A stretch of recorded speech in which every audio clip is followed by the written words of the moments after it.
Selamat datang di channel Cerita Cinta. Channelnya cerita cinta romantis. Sebelum lanjut, mohon dukungannya dengan like dan subscribe dulu. Gairah istri kesepian, bagian 14. Jadi, kamu tidak keberatan kalau aku ikut memakai pembalut milikmu? Tanya Rudy memastikan. Lina yang masih syok dan belum bisa menerima kenyataan. Hanya mengangguk, mengiyakan permintaan suaminya. Entah apa yang sebenarnya terjadi pada suaminya, ia tak bisa berpikir jernih. Aku berangkat kerja dulu, sayang. Hari ini aku akan pulang awal. Masakan makanan yang enak untukku, pesan Rudy. Ia memeluk Lina dan menciumnya, sebelum pergi ke kantor. Akhir-akhir ini keseharian Rudy kembali normal. Selalu pulang tepat waktu, sarapan bersama, sampai tidur bersama. Ia seolah ingin menunjukkan bahwa dirinya merupakan suami yang penyayang. Mungkin saja semua karena ucapan Rama waktu itu. Atau bisa jadi, karena Lina sudah tahu kebiasaan aneh Rudy, yang suka memakai pembalutnya. Namun, sejak kejadian itu, Lina seolah menjadi mati rasa. Ia tak lagi bergairah dengan suaminya. Ia malas untuk bermesraan, ketika Rudy menunjukkan keromantisannya. Lina justru merasa canggung. Namun, ia tetap berpura-pura tersenyum. Lina merasa, ada sesuatu yang Rudy sembunyikan darinya. Lina melirik rumah sebelah, kebetulan ada Trian di luar rumah. Tampaknya, lelaki itu juga akan berangkat ke kantor. Saat Trian menoleh ke arahnya, Lina langsung buru-buru berbalik, dan masuk ke dalam rumah. Ia memang sudah memutuskan, tidak akan bertemu dengan Trian lagi. Sudah sekitar 1 bulan, mereka tak saling menyapa. Saat Lina masuk kamar, ponselnya berbunyi, ada telepon masuk dari adiknya. "Halo, Rama, ada apa?" Tanya Lina penasaran. "Kakak di mana?" Tanya Rama dari seberang telepon. "Ada di rumah, lah. Memangnya di mana lagi?" "Hahaha. Ya, siapa tahu kakak sedang belanja atau kemana." "Sudah, katakan saja, kamu mau bilang apa?" Desak Lina penasaran. "Aku ada tawaran dari teman, untuk kerjasama buka kafe, Kak. Bagaimana menurutmu?" "Kafe? Buka kafe sendiri? Bukan kerja di kafe?" Tanya Lina memastikan. Tidak biasanya, adiknya membahas tentang pekerjaan dengannya. Rama selama kuliah juga disokong beasiswa. Meskipun masih ada jatah kiriman darinya, Rama tetap mengambil pekerjaan sampingan. Buka kafe sendiri, Kak. Jadi pemiliknya, bukan karyawan. Lina tersenyum. Pikiran adiknya sepertinya semakin maju. Meskipun masih kuliah, sudah berpikir untuk membuka usaha. Kita ada 5 orang, niatnya mau patungan buat kafe bareng. Sudah dapat tempat juga, letaknya strategis. Aku ada tabungan sekitar 20 juta, Kak. Tapi masih kurang banyak. Apa kakak bisa meminjami 80 juta? Itu juga kalau kakak ada uang. Lina agak syok dengan nominal yang adiknya minta. Ia kira hanya 1-2 juta saja, tentunya ia tak akan memikirkannya. Aku pinjam kok, Kak. Nanti aku kembalikan kalau sudah balik modal. Kakak ada kan, uang sebanyak itu? Lina masih terdiam. Tentunya ia ada uang. Tapi, ia tidak enak hati, karena semua uang yang dimiliki merupakan hasil dari kerja keras Rudy. Coba nanti kakak bicarakan dulu dengan Kak Rudy. Kalau boleh, akan aku transfer uangnya, ucap Lina memberitahu. Yah, Kak. Lama lagi kalau tanya Kak Rudy. Memangnya, kakak tidak punya tabungan pribadi? Desak Rama. Itu uang tidak sedikit, Rama. Kamu juga, kenapa buru-buru mau buka usaha? Bagaimana nanti dengan kuliahmu? Tenang saja, Kak. Selama ini aku sambil kerja, juga masih bisa membagi waktu. Kuliah lancar, beasiswaku aman. Coba kamu dipikir-pikir lagi, buka usaha sendiri itu resikonya besar. Kalau kakak sih, lebih setuju kamu fokus saja dengan pendidikan dulu. Kalau buka usaha sekarang, fokusmu pasti akan terpecah. Apalagi mengurusi usaha milik sendiri itu lebih rumit. Aku kan tidak sendiri, Kak. Kami berlima usaha bareng. Kakak tenang saja. Ya sudah, pokoknya aku juga mau berunding dulu dengan Kak Rudi. Kamu tunggu saja nanti keputusannya. Sementara itu di rumah Trian. Trian berdiri di depan cermin, memperhatikan kerapian penampilannya. Ia menyemprotkan minyak wangi, agar menambah rasa percaya diri. Seperti biasa, ia kelihatan tampan. Diraihnya tas kerja yang sudah siap di meja, lalu keluar dari kamar dan siap berangkat. Di ruang tengah, ada Dara, yang masih mengenakan pakaian tidur. Dengan penampilan acak-acakan tengah menonton televisi. Sepertinya, wanita itu sedang malas berangkat kerja. Trian, kamu hari ini tidak masak sarapan? Tanya Dara, si Tuan Putri yang tidak mau melakukan apa-apa. Trian kadang heran terhadap dirinya sendiri, kok bisa selama ini tahan hidup dengan Dara. Aku tidak ada waktu memasak, mau makan di kantor saja. Kalau kamu lapar, ada mie instan di dapur. Masak sendiri, ucap Trian. Sebenarnya, ia juga sengaja melakukannya. Ia ingin membuat Dara kelaparan dan kesulitan. Terlalu enak jika ia selalu membuatkan sarapan untuknya. Aku tidak bisa masak mie instan. Kalau begitu, beli. Jawab Trian dengan nada ketus. Ia cepat-cepat berlalu, melewati ruang tengah menuju ke depan. Mengurusi Dara, hanya akan membuang-buang waktunya yang berharga. Di halaman depan rumah, ia menoleh ke sebelah. Ada Lina di sana. Sepertinya, ia baru saja mengantar suaminya berangkat kerja. Tapi, hanya sebentar ia bisa melihatnya. Wanita itu langsung kembali masuk rumah. Trian hanya bisa menghela napas. Ia sama sekali tak bisa menyapa Lina lagi. Wanita itu juga tak ada keinginan untuk menemuinya setelah apa yang mereka perbuat. Tintin. Terdengar suara klakson dari mobil yang tiba-tiba berhenti di depan rumahnya. Trian mencoba mendekati mobil tak familiar itu. Tidak biasanya, ada mobil masuk ke kompleks sana. Apa mungkin orang nyasar? Tebak Trian heran. Ia berjalan mendekat ke arah mobil. Seseorang membuka kaca mobil, sehingga dengan jelas. Trian melihat seorang ibu-ibu berdandan ala sosialita, duduk di bangku belakang sopir. Permisi, apa ini rumah Pak Rudi Ardian? Tanya si ibu. Trian agak heran, ada yang mencari rumah Lina. Rumah mereka, memang hampir tidak pernah ada tamu yang datang. Rumah Pak Rudi ada di sebelah. Tapi, orangnya baru berangkat kerja. Mungkin kalau ibu mau bertemu, bisa mendatangi kantornya atau kembali lagi nanti sore, jawab Trian. Oh, tidak apa-apa. Saya hanya ingin bertemu dengan istrinya, ucap si ibu itu. Trian semakin heran. Kenapa orang yang mengenal Rudi, justru ingin bertemu dengan Lina? Ia takut ada sesuatu yang terjadi, karena Lina hanya sendirian di rumah. Tapi, ia tak bisa ikut campur, itu adalah urusan Lina. Lina akan marah, kalau sampai tahu ia ikut campur. Kalau begitu, terima kasih informasinya. Saya mau ke depan dulu, ucap si ibu pamit. Pintu kaca mobil kembali tertutup, mobil tersebut kembali berjalan.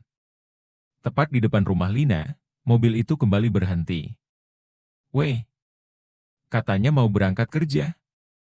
Kenapa masih di sini? Suara seruan Dara membuat Trian terkejut. Ia sangat mengkhawatirkan Lina. Tapi, dia tak ada hak apapun untuk khawatir. Trian akhirnya menyerah. Ia memutuskan untuk tidak peduli urusan Lina. Ia masuk ke dalam mobilnya, dan bersiap berangkat ke kantor. Di rumah juga tidak akan betah kalau ada Dara. Tok tok tok. Baru saja Lina mengakhiri telepon dengan ramah, terdengar bunyi pintu diketuk. Ia heran, siapa yang pagi-pagi datang bertamu ke rumahnya. Ia berjalan menghampiri pintu dan membukanya. Tampak seorang wanita berusia kisaran 30-an, dengan dandanan yang tebal dan penampilan glamor, yang tidak ia kenal. Apa benar ini rumah Pak Rudi Ardian? Tanya wanita tersebut. Benar, saya istrinya. Ada perlu apa ya? Tanya Lina penasaran. Baru kali ini, ada tamu tak dikenal berkunjung ke rumahnya. Boleh saya masuk? Kita bisa bicara di dalam, pinta wanita tersebut. Lina agak ragu, untuk mempersilakan orang yang tak dikenal masuk rumahnya. Ya, Tentu saja. Silakan masuk. Akhirnya, Lina tetap mempersilakannya masuk karena sungkan. Terima kasih. Wanita itu mengikuti Lina, masuk ke dalam rumah. Mereka lantas duduk, berhadap-hadapan di ruang tamu. Wanita itu tampak mengedarkan pandangan ke sekeliling, seakan tengah mengamati kondisi rumahnya. Jadi, apa tujuan ibu datang ke rumah saya? Tanya Lina membuka percakapan. Wanita itu tersenyum. Sebelumnya, perkenalkan, nama saya Wina. Saya istri dari Chang Yu, atau Pak Chang. Lina mengernyitkan dahi. Pemilik perusahaan tempat Pak Rudi bekerja, lanjut Wina memberitahu. Ah, iya. Lina baru ingat nama itu. Ia pernah bertemu dengan atasan suaminya, waktu berobat ke rumah sakit. Lelaki yang bertubuh tinggi dan bermata sipit itu, adalah suami wanita yang ada di hadapannya. Lantas, hubungannya dengan saya apa? Tanyanya Lina bingung. Ia sama sekali tidak mengenal rekan kerja suaminya. Rudi juga tak pernah bercerita apapun tentang kehidupan di kantornya. Wina menatap lekat wanita di hadapannya. Suamimu punya rahasia yang dia sembunyikan darimu. Lina terkejut mendengarnya. Ada orang asing yang seolah lebih mengetahui tentang suaminya. Ia jadi bertanya-tanya, apa yang Rudi sembunyikan darinya? Apakah suaminya selama ini selingkuh? Tolong bicara lebih jelas. Saya tidak menangkap maksud pembicaraan ini, pinta Lina. Ia antara ingin tahu dan takut untuk mengetahui kenyataannya. Suamimu pasti jarang pulang, kan? Lina masih ingin berpikir positif. Ia yakin, Rudi tak akan menjadi orang yang macam-macam. Justru dirinya yang sudah membuat kesalahan, melakukan hubungan terlarang dengan Trian. Suami saya memang rajin bekerja. Mungkin ibu lebih tahu, karena suami Anda atasannya, kilah Lina. Wina menggelengkan kepalanya. Mereka tak sesibuk itu untuk bekerja. Aturan jam kerja juga hampir sama dengan perusahaan lainnya. Lalu, kenapa? Apa ibu ingin menuduh suami saya punya selingkuhan? Tanya Lina heran. Wina tertawa kecil. Bagaimana ya, aku menjelaskannya? Mungkin bagi mereka, justru kamu yang jadi selingkuhannya. Lina membulatkan mata mendengarnya. Suamiku meninggalkan keluarganya untuk tinggal bersama suamimu. Apa? Lina terperanjat kaget. Seperti ada sambaran petir yang menggelegar di atas kepalanya. Perasaannya dibuat campur aduk antara tidak percaya dan kecewa. Aduh, ibu jangan mengarang cerita. Mana mungkin suami saya seperti itu? Lina berusaha menolak kenyataan. Sama sekali tak pernah terlintas di kepalanya jika suaminya ada penyimpangan. Wina membuka tasnya. Ia mengeluarkan sesuatu dari dalam tasnya dan disodorkan ke depan Lina. Dengan tangan gemetar, ia mengambil satu persatu foto yang disodorkan Wina kepadanya. Foto-foto yang menunjukkan hubungan keintiman antara suaminya dan bosnya. Bahkan sampai ada foto mereka berciuman. Rasanya Lina ingin berteriak. Kepalanya seakan mau pecah, melihat sesuatu yang sangat membuatnya syok itu. Napasnya terasa sesak, dadanya sakit sekali. Ia masih tidak percaya dan berharap hal itu tak pernah benar-benar terjadi. Sebenarnya, saya ingin menutup mata dengan hubungan tak lazim mereka. Saya juga tidak ingin hubungan rumah tangga kalian terganggu jika mengetahui kebenarannya. Tapi, Rudi itu sudah sangat keterlaluan. Ia mengatur suami saya. Suami saya sekarang sudah tidak pernah pulang ke rumah. Jatah uang yang dia berikan kepada keluarga kami juga jauh berkurang. Bahkan dia membeli beberapa aset atas nama suamimu. Aku yakin, kehidupanmu pasti sangat berkecukupan, kan? Itu semua adalah uang suamiku, yang suamimu dapatkan darinya. Tekanan batin Lina semakin besar. Ia tak kuat mendengarkan kenyataan pahit itu lebih jauh. Sekarang saja rasanya ia ingin menangis. Alasan inilah yang membuat saya jauh-jauh dari kota Ye untuk datang menemuimu. Keluarga kami hampir hancur karena ulah suamimu. Satu hal yang saya minta, tolong nasihati suamimu. Agar mau meninggalkan suami saya. Juga, jangan memeras suami saya. Ada 3 orang anak di rumah yang membutuhkan nafkah darinya. Tidak mungkin suami saya seperti itu, dia menyukai wanita. Ibu jangan mengada-ada, Lina masih tidak bisa terima. Wina tertawa. Saya juga mengira hal yang sama. Kami bahkan bisa punya sampai 3 orang anak. Tapi di balik itu, dia punya seleranya sendiri. Istri baginya hanya selingan, atau justru, malah pernikahan hanya dijadikan tabir, untuk menutupi jati dirinya yang sesungguhnya, ucapnya sendu sedih. Saya sudah tidak peduli, mereka ada hubungan atau tidak. Tapi, setidaknya biarkan suami saya bertanggung jawab terhadap keluarga dan anak-anaknya. Tolong, sampaikan itu kepada suamimu, pinta Wina memohon. Lina merasa hidupnya tak ada lagi gairah. Hubungan yang awalnya berjalan manis, ternyata menyimpan racun yang perlahan menghancurkan dirinya. Bagaimana bisa ia menikmati kemewahan di atas penderitaan orang lain? Selama ini, ia kira uang yang diterima adalah hasil kerja keras suaminya.